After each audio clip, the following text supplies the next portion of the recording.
The diddler. Let's move on to Diddy. Bad boy. Yeah, Mr. Bad Boy. Bad boy.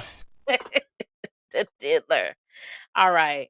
So for y'all that don't know, Diddy, he's been sentenced to about 4 years in prison for being found guilty of the Mann Act, which means he illegally transported escorts across state lines for immoral activity. All right, Diddy. Yeah, my boy, you got to sit down for a little bit. I don't know how long Diddy gonna be sitting down, and you know what? That man in there crying. Diddy is in jail crying like they just gave him 30 years. Bro, you just got to sit down for a little bit. You know what I'm saying? It ain't that bad. Now, Diddy's team, they originally wanted time served. However, Judge Room felt like since there were instances of violence during the commission of the Mann Act, he felt like Diddy needed to serve at least 4 years. Yep. So Diddy, you got to sit down for a little bit, my boy.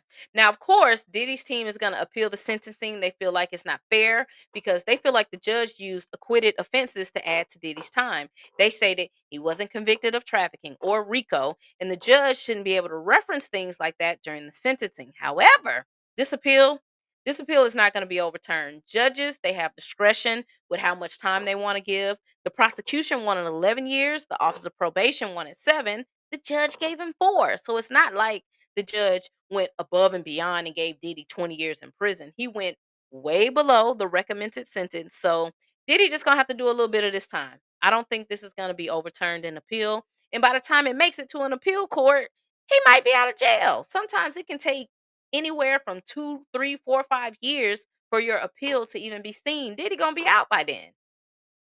Crying. Do the time, my boy. Now, Diddy's team wants him to be sent to Fort Dix, which is a low level camp style jail. It's dormitory style.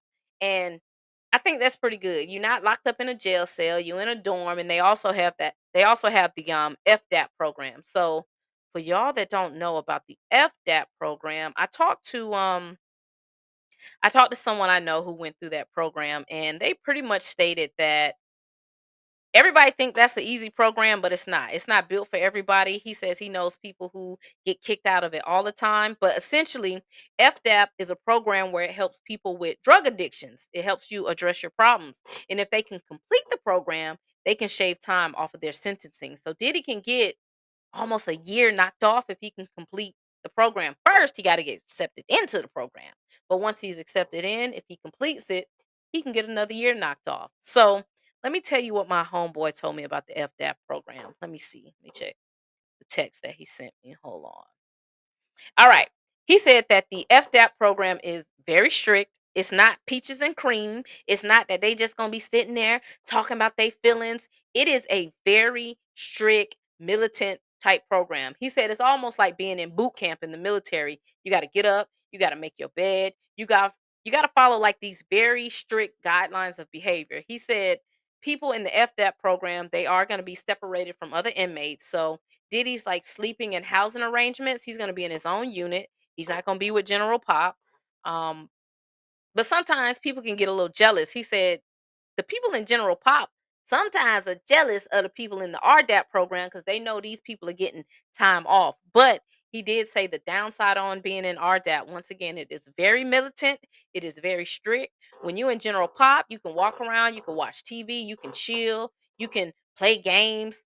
RDAP ain't like that. It's very structured. So for someone like Diddy, who's always used to being in control, I think the RDAP program may be a little challenging for him, but I also think people like Diddy, they can thrive in structured situations because Diddy, he's a creature of habit. Like I think once he gets in the habit of something, he can tackle it. So this RDAP program may actually work for him, but he also has to be receptive to dealing with like these structured guidelines, right? You got to stay in these habits that you can't just break. So, let's take a look at Diddy's sentencing.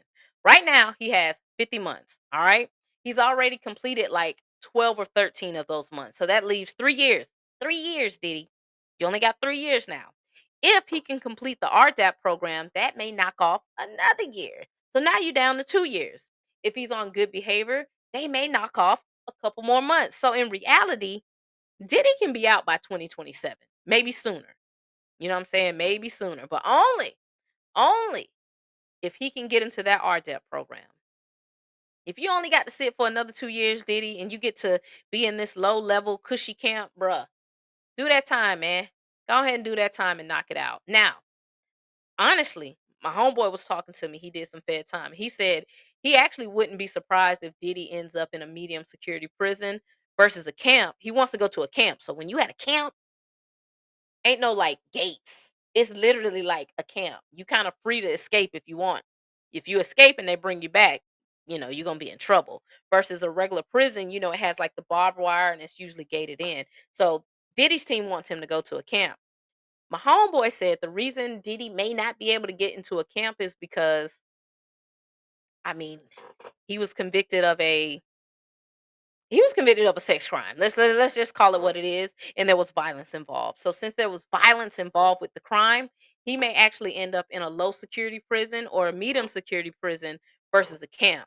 Ghislaine Maxwell, who we talked about earlier, she was originally in a low security prison. Now she's in a camp. And a camp is exactly what it sounds like.